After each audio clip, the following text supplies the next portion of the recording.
drop. Galing. Drop.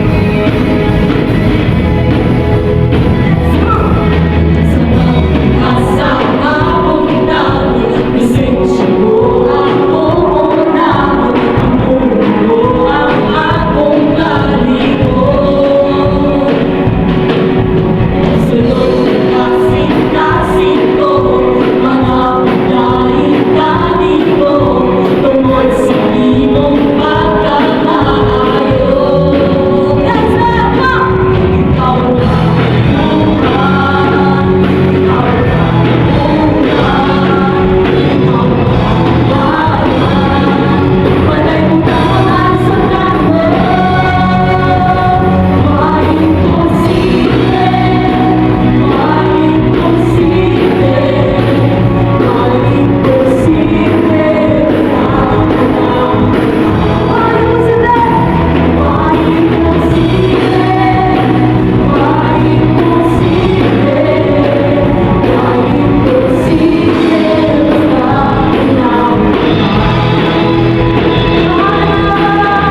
saan ka namin Panginoon. Hallelujah. Thank you, Jesus. We worship you, God. We make soul. Let's fix our eyes to Jesus. Let's focus on worshiping the Lord. Hallelujah. Wala'y katapusan ang imong dayon. Wala'y kausan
kabayo, nga dili matandog o mulungtad hangtod sa kangturan.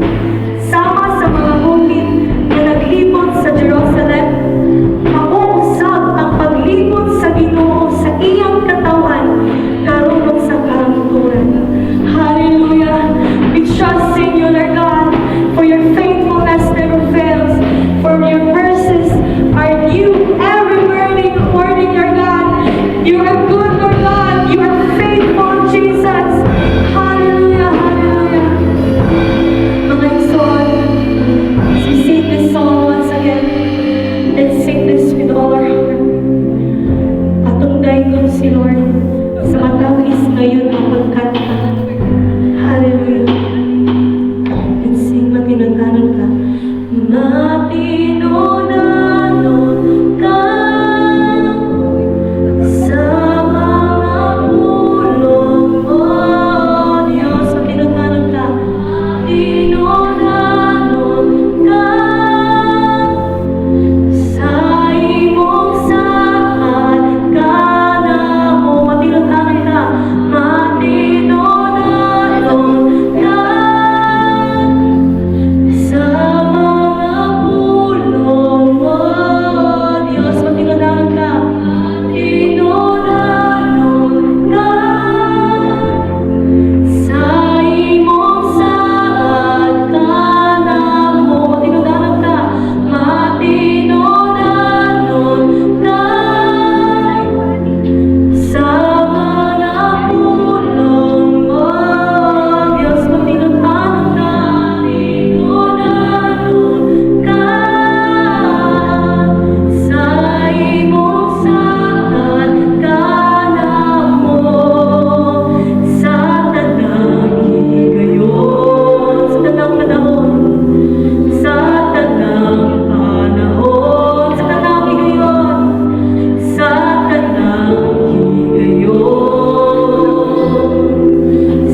Amen. Maayong hapon mga igsoon. Ako si Pastor Jezreel Jason Durante from Divine Healing Life Changing Church. I welcome you to Simbalay. Ako nalipay o nagpasalamat nga inyong giabri inyong panimalay para aning Simbalay. Actually, usa ni siya ka kabubuton sa Dios nga atong mga panimalay makabaton sa pulong sa Dios o makaila sa Dios. Ingon pa gani sa 2 Samuel 6:12 nga naay isa ka tao dadto gisaysay sa Bible nga isa siya kasi pangalan nga si Obed-Edom na kung asa gi-welcome niya ang presensya sa Dios sulod sa iyang balay ug sa sulod sa tulo ka bulan ipanalanginan sa Dios ang iyang panimalay at tibuok niyang pamilya. Akong gideklarar ani nga adlaw nga ang panalangin magsugod sa inyong mga panimalay nga naay a breakthrough sa inyong mga panimalay, naay blessing nga overflow diya sa inyong panimalay, naay peace, naay love, na ay change of atmosphere sulod sa inyong balay tungod kay ang presensya sa Dios karon nag-uban og nasulod na sa inyong panimalay. Kung naa ako dalon nga pulong karon, ako ning gitaytulan ang realidad sa kinabuhi ug kamatayon. Ingon ang pulong sa Dios sa 1 Samuel 20 verse 3 igsoon. Apan mitubag si David, nasayod kaayo ang imong amahan nga suod kitang higala busa wala kaniya sulti niini. Ipanumpa ko sa ngalan sa Ginoo nga namilagro na ang akong kinabuhi. Ingon diya igsoon, ingon si King David nga namilagro na daw ang iyahang kinabuhi. Kung sa New International Version pa, ingon siya, there is only a step between me and death. Mao ni ang realidad nga nasayran ni King David igsoon. Nabati niya nga isa na lang siya katunog padulong sa kamatayon. Na-realize niya nga ang kinabuhi tandugunon kini. Kaning kinabuhi dali lamang kaayo mo lipas. Nga pwede naa ka karon pero pwede ugma wala na. Naa ba kay pangutana sa imo, naa ba kay kaila nga naa pa man to tapos kalit lang nawala na. Ikaw igsoon, importante nga maunahunaan nimo kaning ani mga butang. Kay kita mahadlok man tag istorya ani nga mga butang, gali kay likayan nato ni. Pero ang tinuod diha mao ni ang dakong kamatuoran sa kinabuhi. Whether mo gusto ka ani or dili, whether mo tuo ka or dili, ang tao mamatay gyud ang tao. Moabot gyud ang panahon nga ang tao mubiya gyud aning yuta. Dili man nato ni gusto, pero mahitabo gyud na igsoon. Ang pisikal nga kamatayon mahitabo sa bisan asa o bisang kinsa. Sulod sa imong banimalay, kini moabot sa bisang unsang takna, buntag man, udto man, hapon, no, walay pili ang kamatayon kung moabot igsoon. Bata, tigulang, babae, lalaki, dato, pobre, no? Ilado, dili ilado, tanan gyud igsoon matubang gyud og kamatayon. Mao na ang kamatuoran sa kinabuhi. Ingon pa nga death can come suddenly, unexpectedly. Pwede mo abot ang kamatayon kalit ug nga wala nimo napangandaman. Now, ang pangutana nga dako, unsay naghulat sa pisikal nga kamatayon? Unsay naghulat sa imo after ka mamatay? Ang Biblia, klaro ni ana. Dili ka kailangan managna. Kaya mga tao managna sila, unsa kay mahitabo kung mamatay ko, no? No, di nimo kailangan tagnaon kay ang Dios, ang pulong sa Dios, ang Biblia, klaro nga nagisgot about ni ana. Ingon sa Hebrew 9:27, mamatay ang tagsa-tagsa sa makausa ug tapos ni ana hukman siya sa Dios. No, grabe. Ang paghukom sa Dios maunay musunod after ka mamatay. Hukman ka sa Dios, ang matag kalag nga mupanaw niining kalibutana moatubang gyud sa Dios kay hukman igsoon. No? Wala ni dagas storya. Ingon ang pulong sa Ginoo nga kung mamatay ang tao, moatubang siya sa Dios kay hukman. Ingon pa nga you're going to answer to God for the life you live. Oo, kung giunsan mo pag kinabuhi mong kinabuhi ba, manubag ka sa Dios ana. Unsa ang paghukom? Ang paghukom is mao ning ingon sa gipadayag 20:12-15. Og nakita ko ang mga patay, inila ug dili inila nga nagbarog at tubangan sa trono. Gibughad ang mga libro ug may lain pagayong libro nga gibughad nga mao ang libro sa kinabuhi. Gihukman ang mga patay sumala sa ilang binuhatan nga nahisulat sa mga libro. Ang tanan kan sa ngalan wala mahisgot sa libro sa kinabuhi gitambag ngadto sa linaw nga kalayo. Grabe igsoon, unsay giingon sa gipadayag, unsay ingon sa pulong sa Ginoo nga nag-abri daw kuno ang libro sa kinabuhi nga tanan pangalan wala nakasulat dadto sa libro sa kinabuhi gitambag gilabay daw kuno ngadto sa linaw nga kalayo. Ang paghukom mao na ang panahon nga ang Dios muhimog desisyon kung isa ka tao malangit ba o maimperno.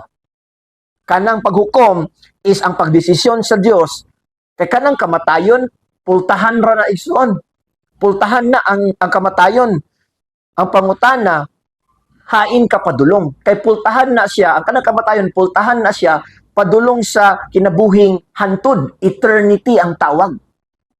Maunang duwara ang paignan, langit ug impierno. Mauna ingon sa Biblia, klaro igsoon, wala na tunga-tunga. No, aduna lay duha ka lugar nga pwede adtuan sa tao.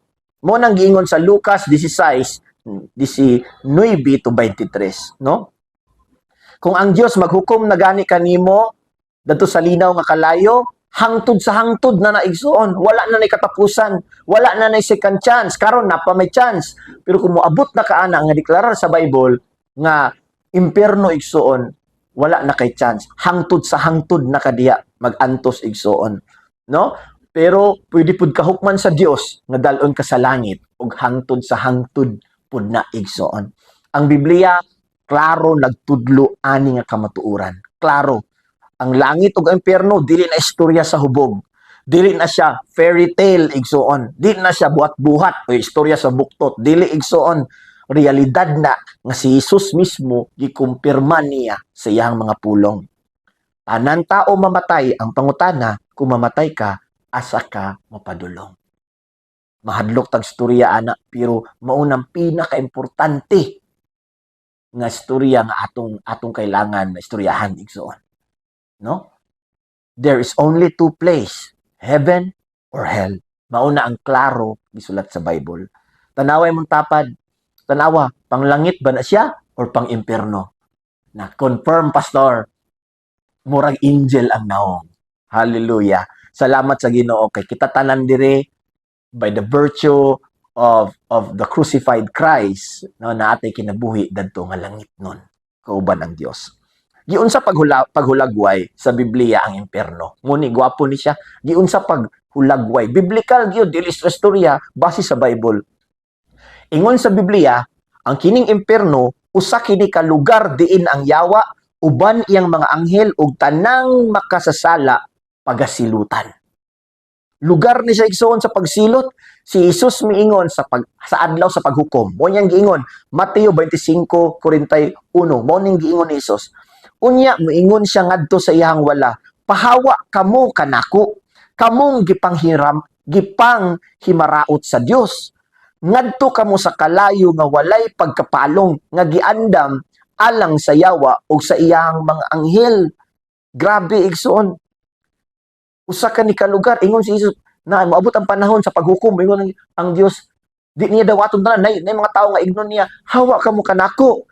Kamo nga nakapasuko sa Dios, nga kinabuhi nga makasasala, nga walay pagtuo, dadto kamo itambong uban sa impierno uban ang mga yawa ug mga anghel niya. Usa na ka makahadlok nga realidad igsoon.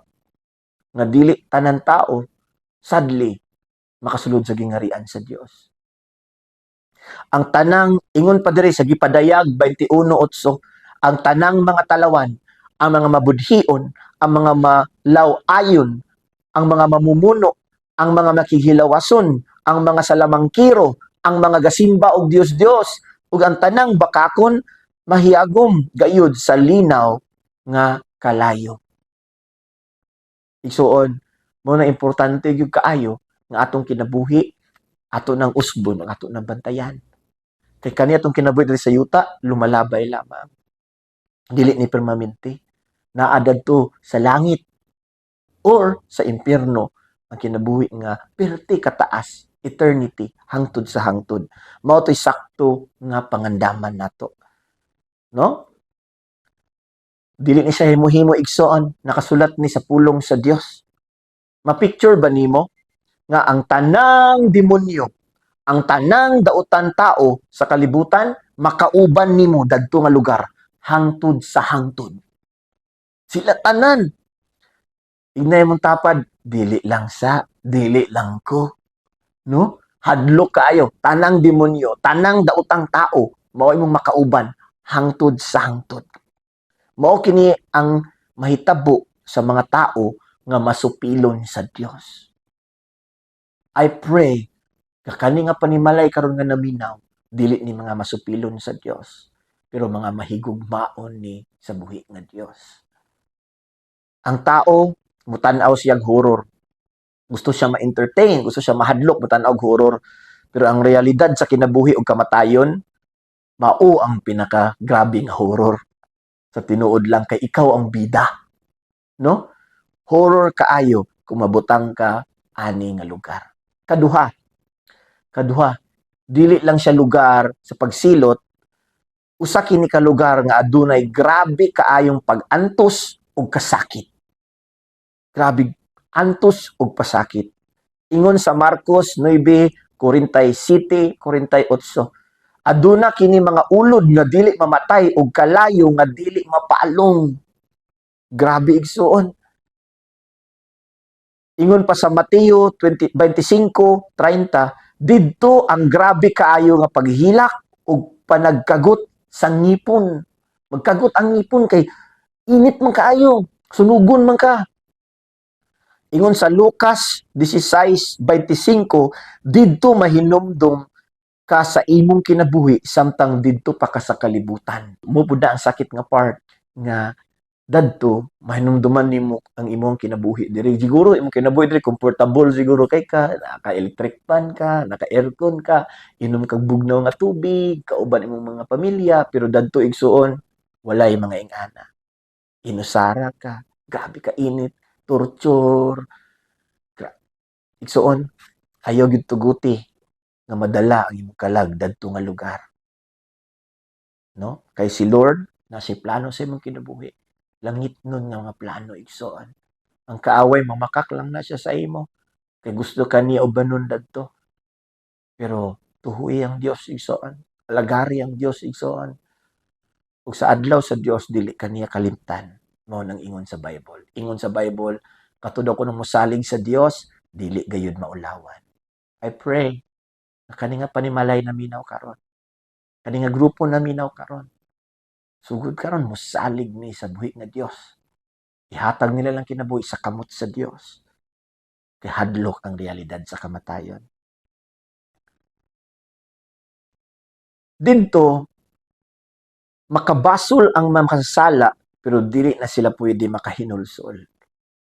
Oo, magbasol ka, bakay na naman kadagto. Na kung kabalo pa lang ko, kung kuan pa lang, ingana pa lang, makabasol ka, pero dili na ka makahinulsol. Diri sa yuta ang oras sa paghinulsol.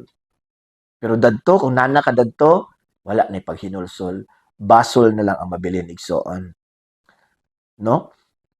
Mahinumduman nimo, giunsa nimo pag-usik-usik imong kinabuhi, pagpuyo dinhi, dadto mga realization gyud, tinuod nga mga realization gyud igsoon. Dili ni sa storya ha, biblical ni igsoon.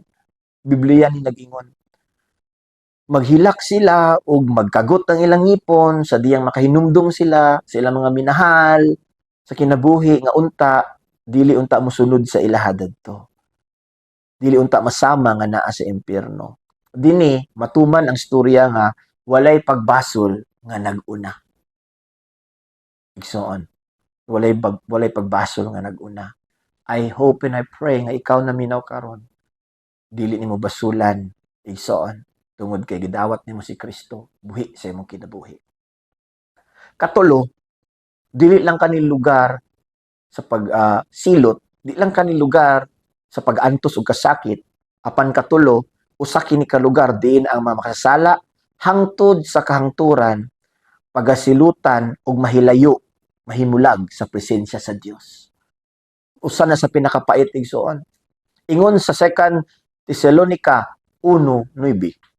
Mag-antos sila sa silot sa walay katapusang pagkalaglag ug ipahilayo sila sa presensya sa Ginoo ug sa iyang mahimayaong gahom. Maunang sakit igsuon, mahilayo ka sa Dios. Kabalo ba ka nga tungod sa grasya sa Ginoo buhi pa ta karon? Tungod sa grasya sa Ginoo maayo pa ato makakaon pa ta, makahimo pa ta sa tong angay himuon. Muna ingon sa Bible, deklarado na tungod na sa grasya sa Ginoo. Pero maabot ang panahon mabutang kani nga lugar, wala ni grasya igsuon. Mahilayo na ka. Kabalo ba ka unsa kang ngilad ang kinabuhi nga mahilayo sa presensya o sa proteksyon sa Dios? No? Mao nang sakit nga dili na nimo ma-meet ang imuhang Dios. Ang imong creator ba ang mabubuhat? Never na nimo siya ma-meet. Ako, ambot lang sa inyo, pero ako, excited ko ma-meet ang akong mabubuhat, akong Dios. Pero kung mabutang ka sa impyerno igsoon, dili na nimo siya ma-meet igsoon. Karon, giunsa man paghulagway sa Biblia ang langit. Kay human naman ta sa impyerno. Ang impyerno medyo mahadlok ta ba? Pero unsa man paghulagway sa Biblia ang langit. Number 1, usa kini ka lugar diin wala ni panaghilak, kasakit, kasub-anan ug kamatayon. Akong ibalik unsa kanindot ha. Usa kini ka lugar diin wala nay paghilak, kasakit, kasub-anon ug kamatayon. Ingon sa gipadayag 21:4, pahiran niya ang ilang luha ug wala nay kamatayon ni kasubo, paghilak o kasakit kay nahanaw naman ang daang mga butang. Igsoon, dadto is the greatest comfort nga makuha nimo sa imong life. No, tanan panaghilak nimo, tanan panagsubo, tanan kasakit, wala na dadto igsoon. Maghimo ang Ginoo bag-o, ibaghuon niya tanan. Igsoon. Kaduha, usa kini ka lugar diin wala nay dautan ug mga makasasala. Ingon sa gipadayag 21:27, apan walay bisan unsa nga hugaw makasulod sa syudad, meaning ang langit igsoon. O bisan kinsa nga naghimog makaulawng buhat o nagbakak. Ang pagsudlon sa syudad, mao lamang ang mga taong kansang ngalan may sulat sa libro sa kinabuhi sa nating karniro. Dadto igsoon, di na kaangay mabalaka anang mga daotang tao, mga daotang buhat, mga daotang manghitabo, wala na igsoon. Maghuon na tanan sa Dios. Ikatulo, usa kini ka lugar diin ang Dios makiguban kanato sa kahangturan. To be with the Lord for eternity. Yes, ingon sa gipadayag 21:3, karon ang puloy-anan sa Dios anian na sa Dios nakatawhan. Magpuyo na siya tipon kanila ug sila mahimo iyang katawhan. Ang Dios makiguban kanila ug siya mahimo nga ilang Dios. Grabe ka nindot nga kinabuhi igsoon. For eternity, hangtod sa hangtod, kauban nimo ang Dios. Mag-uban sa imo ang Dios ang mabubuhat nga maoy grabe na higugma kanimo. Kana nga adlaw excited ko na igsoon. I pray every person nga naa dinhi is mao ni atong mabatunan nga for eternity ubanon nato si Kristo sa atong kinabuhi dadto sa iyang gingharian. Igsoon, duwa ka lugar lamang ang klaro sa Bible. Walay tunga-tunga, duwa lamang. Langit ug impyerno. Ang pangutana, Pastor, nakasabot jud ko, Pastor. Ipasabot jud ko Santo Espiritu. Ako pangutana, Pastor, unsaon man ako nga masiguro nga dili ko maimpyerno apan malangit ko, Pastor. Mao ning ingon sa Biblia, Juan 3:16. Kay gihigugma pag-ayo sa Dios sang kalibutan ug tungod niini gihatag niya yang bugtong anak si Hesus. Aron ang tanan nga motuo kaniya dili malaglag kundili makabato ni noon sa kinabuhing walay katapusan. Igsoon ang tubag si Hesus igsoon. Si Hesus ang tubag. Gipadala siya diri, mautong na lang siyang sa cross. Wala to nga nagpalangsang-langsang lang siya, dili. Katong pagpalangsang niya sa cross, gidaog niya ang kamatayon ug sala para ikaw ug ako igsuon matagaan og permit, matagaan igsuon og katungod nga mahimog anak sa Dios. Igsuon mo nang ingon sa Juan 1:12. Mutuo lang ka kaniya, tagaan kag katungod mahimog anak sa Dios. Akong pangutana, gatuo ba ka sa Dios? Kung gatuo ka sa Dios, alagari ang Dios sugod karon. I-surrender imong kinabuhi. Igsoon. Ingon sa Juan 14:6, si Jesus mitubag kanila, ako ang dalan, ang kamatuoran ug ang kinabuhi. Walay makaadto samahan kundili moagi kanako. Si Jesus ra gyud igsoon ang dalan, kamatuoran igsoon. Wala na kay lain pa nga pirtahan nga agian si Jesus ra gyud. Kung mosalig mo tuo, musunod ka kay Jesus, sigurado pinaagi siya ang giula nga dugo, maabot ang kaluwasan sa imong kinabuhi. Pinaagi lamang sa pagtuo, pinaagi sa pagsunod, makabaton kag kinabuhing walay katapusan. Ingon sa Efeso 1:13, mauusab ang mahitungod kaninyo sa pagkadungog ninyo sa matuod nga mensahe sa maayong balita nga naghatag kaninyo kaluwasan, mituo kamo kang Kristo. Busa gipatikan kamo sa Dios pinaagi sa paghatag kaninyo sa Espiritu Santo nga iyahang saad, timaan nga kamo iya na. Grabe. Apan atong pagdawat nimo kay Kristo, apan atong pagduol nimo kay Kristo, ang nahitabo igsuon gipatikan pinaagi sa Santo Espiritu, gisil igsuon ba nga kani anak na ni sa Dios. Mao nang ikaw karon, ako kang gi-challenge, ako kang gihangyo, balik sa Dios. Biyahe ang mga butang nga wala nakapahimuot sa Dios, dili na makatabang sa imuha. Ang tinuod nga kinabuhi naa lamang kay Kristo. Hallelujah. Sa karon, pwede ba nga atong ipiyong atong mga mata, kita mag-ampo ko para sa inyo mga igsoon. Amahan nga langit nun, salamat ani nga panimalay, salamat ani nga grupo, salamat ani nga person suon ako diya sa imo nga Ginoo. Lord, I pray right now nga Lord, moabot ang kaluwasan siyang kinabuhi. I pray nga mutuo ug mudawat siya kanimo o Dios. Salamat Lord nga iyan ang talikdan Ginoo ang mga butang Ginoo nga nakapasuko, nakapalagot kanimo Ginoo. Ug iyan ang ikinabuhi iyang kinabuhi diya sa kamatuoran Ginoo si sakto nga dalan. I pray right now, sugod karon Lord, start na ni God sa maayong kinabuhi Ginoo uban kanimo Lord. Lord, I pray and declare nga iyang pangalan nakasulat sa libro sa kinabuhi. I pray Lord nga kani nga panimalay na ay dakong panalangin. Every person nga naa diri Lord God na ay kaluwasan. Lord, I pray na dili nimo sila kalimtan, Lord, sa imong adlaw sa pagpalit. This I ask in your name. Amen and amen. Igsoon, gamay lang nga aplikar sa atong kaugalingon. Application. Sa ato ang pag-consolidate, igsoon, gamay lang application. Una nga pangutana, duna ka ba'y kahadlok nga maadto sa impyerno? Ngano man.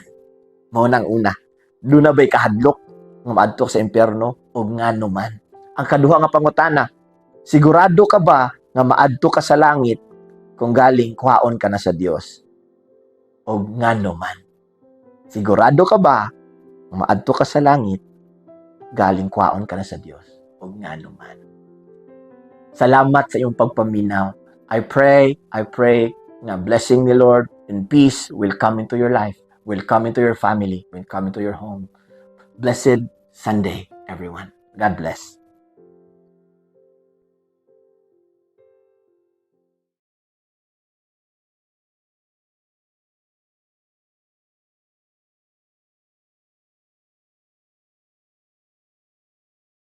Igsoon, before ta mahuman, gusto lang nako mo tudluan aning pagpasidungog sa Dios. Ingon ang pulong sa Dios sa Salmo 24:1. Iya sa Ginoo ang tibuok kalibutan ug ang tanan nga naa niini, ang yuta ang tanan nagpuyo niini iya sa Dios.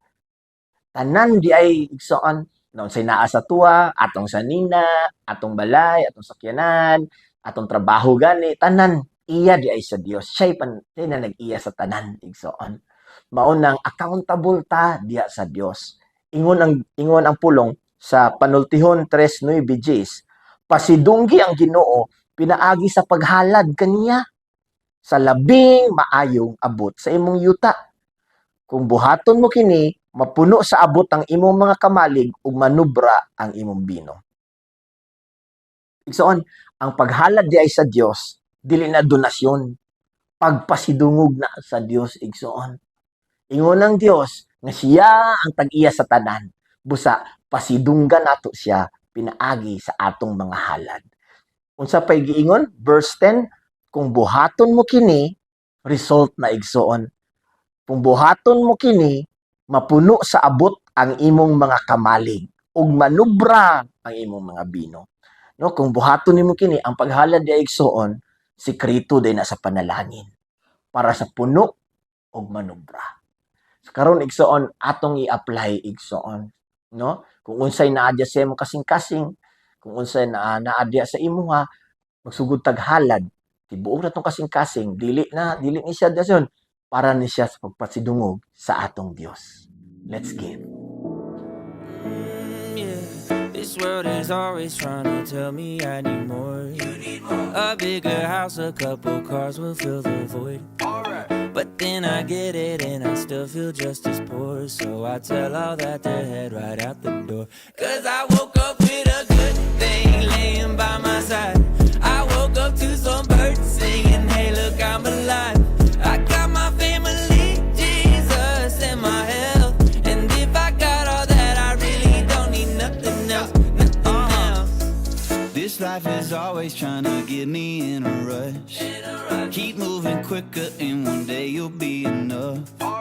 But if I do that, I won't stop and smell the roses and end up being soulless and hope nobody notices. I'm getting sick of endless scrolling on my cell phone. I wanna go back to the place I had myself known. The enemy could try to kill, rob, and destroy, but one thing he cannot take is my joy. Salamat sa iyong pag-welcome sa atong panimbahon diri sa inyong balay. I pray right now, Lord, I declare anointing, I declare blessing, I declare abundance, Lord God. Lord, I declare wisdom sa ilang life, Lord God. I declare shalom, Lord God. Nothing missing, nothing lacking, nothing broken. I pray, Lord God, na sugod karon Ginoo, kani nga panimalay, kani nga kinabuhi, Lord God. Lord, mapuno ni sa pabor nga gikan sa imo, Ginoo. O Lord, mo resulta ni sa dakong kaayo, dakong kadaugan sa iyang kinabuhi, Lord. Kalinaw, kalipay, kadaugan. This I ask, I declare, and I decree in the name of Jesus. Amen and amen. God bless everyone. Happy Sunday. See you next Sunday. You know what to do. It's time to put your phone down and raise your attitude. The God who made the birds, sea, sun, and the moon isn't somewhere far away. He is standing in the room. So let it scream, let it shout, let him know what you're about. Keep it moving and grooving. Don't leave a single doubt that today is the day that the Lord has created. Why would I sit around just waiting? Let's have a celebration. It's time to clap our hands and stomp our feet. Let's have a celebration. If you believe that Jesus set you free, it's time to celebrate.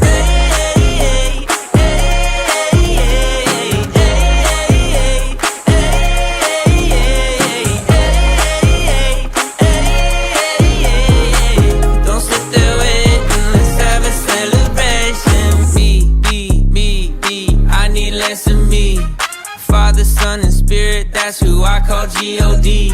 I used to be a blind man until you let me see that who the sun sets free, you said is truly free indeed. So let it scream, let it shout, let them know what you're about. Keep it moving and grooving, don't leave a single doubt that today is the day that the Lord has created. Why would I sit around just waiting. Let's have a celebration. It's time to clap our hands and stomp our feet. Let's have a celebration. If you believe that Jesus set you free, it's time to celebrate.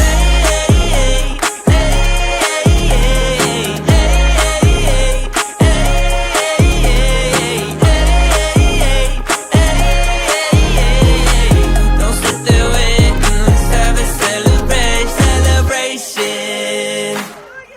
It's time to clap our hands and stomp our feet. Let's have a celebration.